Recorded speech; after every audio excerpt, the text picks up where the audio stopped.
It was so terribly cold. Snow was falling and it was almost dark. Evening came on, the last evening of the year.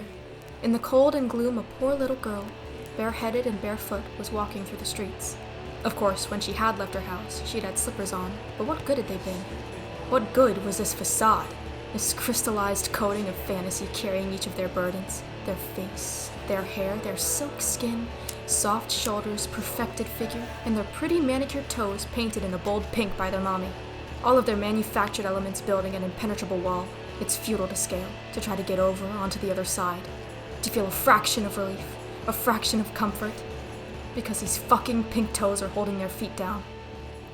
And so the little girl walked on her naked feet, which were quite red and blue with the cold. In an old apron she carried several packages of matches, and she held a box of them in her hand. No one had bought any from her all day long, and no one had given her a cent. Shivering with cold and hunger, she crept along, a picture of misery, poor little girl. The snowflakes fell on her long, fair hair, which hung in pretty curls over her neck, suffocating them. If only they could cut it, hack off the luscious locks that their daddy had brushed for them for so many years. So many years spent molding and shaping it to perfection. In a corner formed by two houses, one of which projected farther out into the street than the other, she sat down and drew up her little feet under her. She was getting colder and colder, but did not dare to go home, for she had sold no matches, nor earned a single cent. Besides, it was cold at home, for they had nothing over them but a roof through which the wind whistled, even though the biggest cracks had been stuffed with straw and rags. Her hands were almost dead with cold. Oh, how much one little match might warm her! If only she could take one from the box and rub it against the wall and warm her hands. She drew it out. Ratch! How it sputtered and burned! It made a warm, bright flame, like a little candle, as she held her hands over it, but it gave a strange light. The smell of the burning match wafted over them, and their breath slowed, taking in the warm air. Clarity struck the youngster's mind.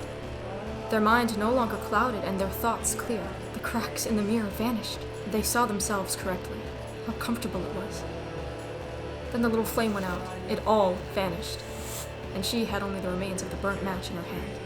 She struck another match against the wall. It burned brightly, and when the light fell upon the wall, it became transparent, like a thin veil, and she could see through it into a room. The flame engulfed them into a trance, their body filled with the comforting warmth once again. All their dizzying rage that blinded their eyes slipped out, and hot tears ran down their face. They could feel them. They could feel them. Their fingers ran over their face, their skin, all the imperfections, the worn lines and marks. No powder, no makeup, nothing to block the face they could now recognize. And the clothes, the garments that fell in the right way and hugged them like no fabric had done before, making them stand tall and brave. No pink toes, no long locks.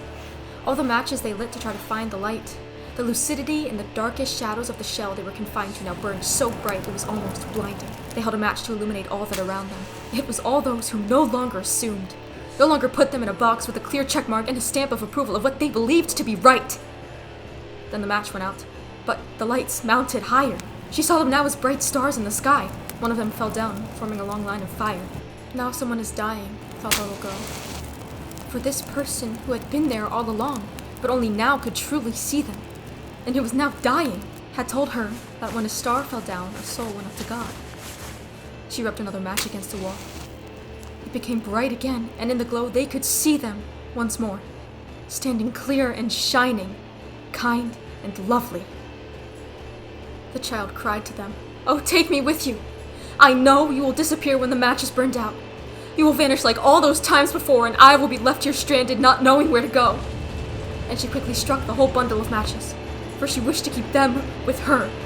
And the matches burned with such a glow that it became brighter than daylight. They had never been so grand and handsome.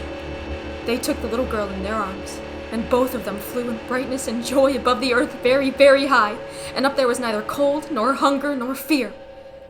They were with God.